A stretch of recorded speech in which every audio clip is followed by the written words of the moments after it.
Oke, Surya, Assalamualaikum warahmatullahi wabarakatuh. Di sini perkenalkan saya Safika dan di sini teman saya Aulia. Nah, di sini kami akan mewawancarai Bu Isti Purwaningsih dari Theocraft. Nah, sebelumnya perkenalkan saya Safika dan ini teman saya Aulia. Kami di sini mohon waktunya sebentar buat wawancara terkait tugas modul Nusantara. Nah, di sini langsung saja ya Bu pertanyaannya tentang durasi menjalankan wirausaha dan inovasi desain. Nah, sudah berapa tahun Ibu menjadi outlet di Theocraft? Kalau Theocraft itu sendiri berdiri sejak tahun 2000, jadi sudah 21 tahun. Kamu malu itu? Lalu awalnya membuat model yang seperti apa dan dari mana keterampilan itu awalnya itu dari mana? Kalau kita modelnya itu seperti basket panjang-panjang karena kalau kita itu dari kerajinan serat alam, jadi dari koput seperti aja gondok, seperti pandanau, seperti tendok. Jadi awal modelnya itu yang model sederhana. Ya sederhana yang kayak basket biasa, bahkan sampai sekarang pun masih ada basket hanya mungkin lebih ke tambahannya seperti dekoratif. Lalu awal dari keterampilannya itu apakah Ibu belajar atau tidak atau ikut pelatihan dari mana? Kebetulan memang di dunia ini, di dunia waring ini kan memang udah turun-temurun daerah kerajinan yang dulu. Jadi kita boleh dibilang otodidak tapi juga turun-temurun dari daerah sendiri yang memang sudah mengenal kerajinan itu sudah lama. Jadi itu benar-benar yang otodidak kalau dulu yang mencoba mengembangkan skill yang kebetulan Ibu miliki sampai jadi usaha yang besar. Selanjutnya ya Bu, ya peningkatan skill. Iya. Apakah pernah mengikuti pelatihan itu sebelumnya?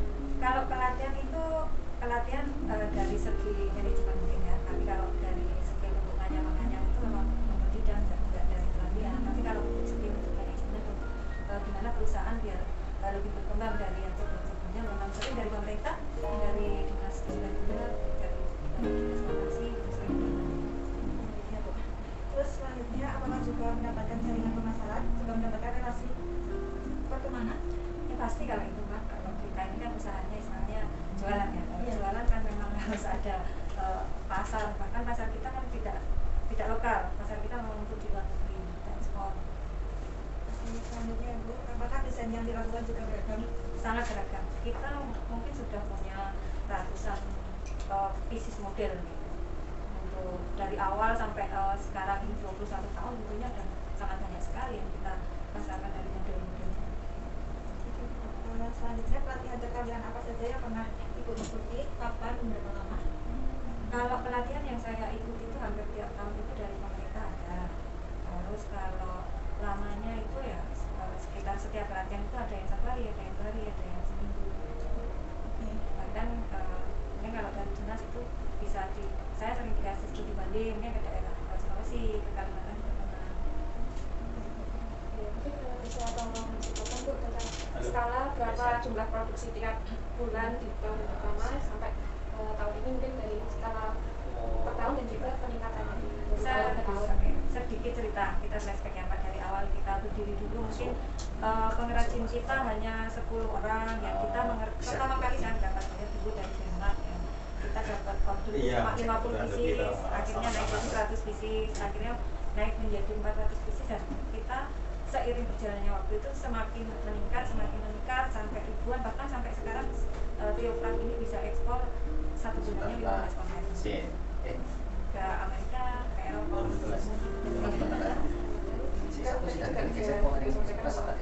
Modelnya itu model desain itu juga beragam. Apakah dari model desain yang bagus tadi juga ikut berpengaruh dalam peningkatan omset? Itu pasti sangat, karena pasar luar negeri juga kalau itu aja modelnya kan pastinya akan bosan. Jadi kita harus menikmati, harus ikuti sampel, kita sampaikan ke mereka juga. Nanti kalau mereka oh iya ini bagus, nanti akan mendapatkan order yang banyak. Berarti pembaruan model termasuk faktor yang sangat berpengaruh dari peningkatan omset dari sangat. Jadi boleh dibilang mungkin juga faktor utama. Kemudian untuk peningkatan omset dan juga luas wilayah pasar itu bagaimana Bu? Bisa asumsi desain tas ransel dan tas perempuan lebih banyak permintaan pasarnya terkait permintaan Ada sih. pasar? Kalau permintaan pasar itu memang Aku pasar pernah lihat itu kan di dengan WA ya. pasar sendiri, maksudnya model sendiri, misalnya kayak Amerika, mereka senangnya yang seperti ini, yang kayak Eropa senangnya seperti ini, sudah punya ciri khas tersendiri mereka itu. Jadi kalau kita mau ekspor ke Amerika ya kira-kira yang barang diminati di sana seperti apa, yang di Eropa yang diminati seperti apa, jadi kita sudah harus paham pasar, keinginan pasar itu seperti apa ya, kita mengikuti inovatif Yang jelas untuk bisa makan siswa. tidak monoton gitu, biar mereka juga merasa yang apa ya, barangnya tuh tugasnya nggak itu saja. Jadi terus update mengikuti perkembangan dan juga mengikuti permintaan dari pasar yang jadi sasaran buat teman-teman. Iya nggak apa-apa.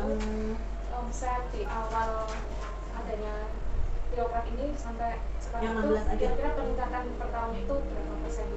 Peningkatannya karena dulu dari awalnya masih kecil, sekarang sih Jangan dibaca. saya punya pengrajin yang kurang lebih 600 orang dengan karyawan yang di dalam ini sekitar Langsung 10 sampai 25 orang. Ya.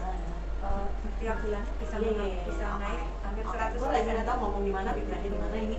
Lalu untuk perkembangan atau pembaruan usia tiap tahun itu kan pasti ada ya. Nah itu apakah murni melihat permintaan dari pasar atau ada inovasi dari mana, misal inspirasi misalnya oh kita coba tawarkan produk yang seperti ini, desain yang seperti ini.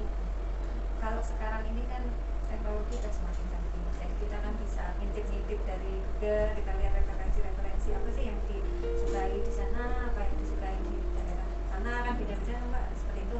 Ya itu tadi kita harus benar-benar inovatif, nggak boleh pasif ya, gitu aja. Harus kita punya ide apa nih yang kira-kira nanti bisa Itu memanfaatkan adanya teknologi buat mencari inspirasi. oh iya pasti itu pasti.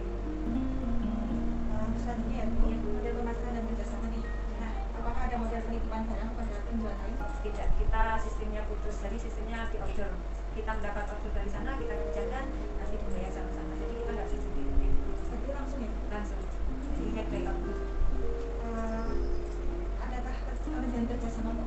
Jelas pasti itu kerjasama, maksudnya kerjasama dengan siapa nih, dengan buyer atau kerjasama dengan pihak lain atau Pihak lain. kalau kerjasama saya sementara tidak, kita berdiri sendiri, tidak ada kerjasama dengan yang lain.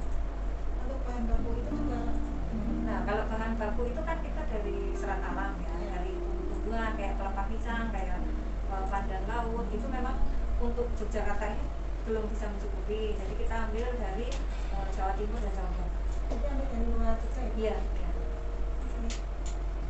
Dan pertanyaannya apakah selama menjadi owner selama menjadi owner ini apakah ada kendala misal tentang kurangnya karyawan atau ketika ingin merekrut itu masih banyak kekurangan atau mungkin ada kendala lain? Kalau dari dunia handicraft itu karena kita itu bahannya itu dari alam, jadi tentunya kita banyak membutuhkan panas. Kita itu tergantung sama musim. Jadi kalau musim hujan ya kendalanya itu cuaca kita tidak untuk pengaliman karena ada proses pengaliman ya, setelah kita lem baru nanti bisa dipeni itu kan harus benar-benar kering. Nah kalau musim hujan itu akan menjadi kendala yang boleh dibilang lumayan bagi kita, lumayan berat juga. Untuk penyediaan bahan pun kalau hujan kan juga susah juga. Berarti kendalanya bukan dari karyawan atau dari sumber daya manusia, tapi kendalanya dari cuaca yang kurang bisa diperkuat seperti itu mungkin ya dari musim hujan tadi sehingga yang mungkin bisa jadi penghambat. Kalau dari segi sumber daya manusianya tuh efek pandemi ini kan banyak pengangguran ya mbak. Jadi untuk dunia handicraft ini boleh dibilang kita mendapat hikmahnya dari pandemi, banyak pengangguran yang banyak kita manfaatkan. Maksudnya kita kasih pekerjaan ini untuk tambahan mereka yang banyak yang dari perusahaan di Jakarta, dari mana yang di PHK, kita jadi punya tambahan sumber daya manusianya ya banyak. Jadi secara tidak langsung kita bisa sekalian buat satu orang bisa dan bekerja. Iya.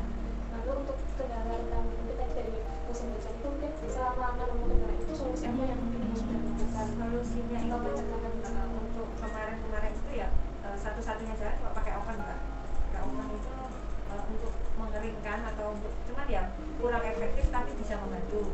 Mungkin ya kalau musim hujan solusinya ya kita istilahnya perjanjian sama banyak ini karena musim seperti ini ya mungkin kalau durasinya biasanya pekerjaan 1 bulan ya kita 2 bulan ya mereka juga ngerti kalau cuaca itu kita kan nggak bisa berbuat apa-apa Tapi untuk ada strategi atau persiapan untuk cukup sebenarnya untuk bisa mungkin kalau misalnya di sini jangan terlalu untuk ada persiapan dan kira-kira bisa dikatakan oven berarti ya mungkin ada rencana yang mungkin nggak kenal dari Kemarin kita sudah istilahnya menemukan teknologi yang namanya UV, plastik UV itu. Kalau kemarin kan kita tidak pakai itu, jadi agak kesusahan. Kemarin kita dikasih tahu, kebetulan ada sumber yang kasih tahu, coba kalau dipakai plastik UV di atasnya, jadi bisa untuk musim panas juga akan tembus, kalau hujan nanti nggak kehujanan, mungkin dibantunya seperti itu selain oven.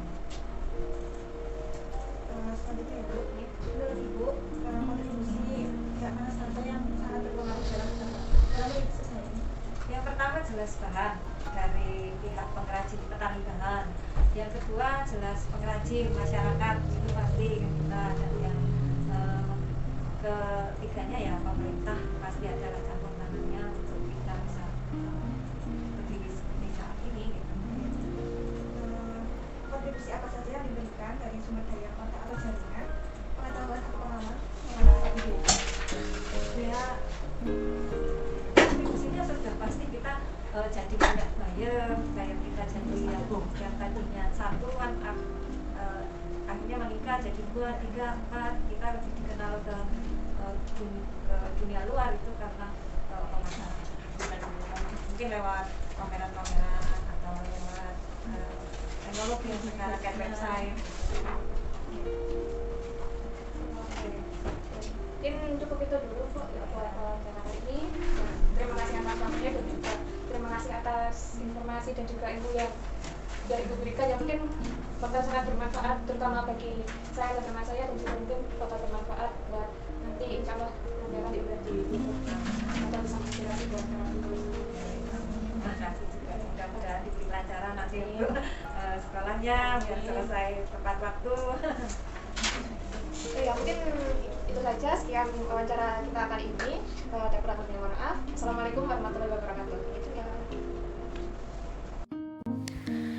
Dari wawancara tadi kita jadi tahu nih keterampilan untuk mengolah kerajinan serat alam ini Ibu Isti dapatkan dari warisan turun-temurun, namun untuk pengembangannya beliau lakukan dengan belajar otodidak, yaitu memanfaatkan IT untuk mencari referensi desain untuk ditawarkan ke pasar internasional, tetapi tetap menyesuaikan dengan permintaan serta analisis pangsa pasar.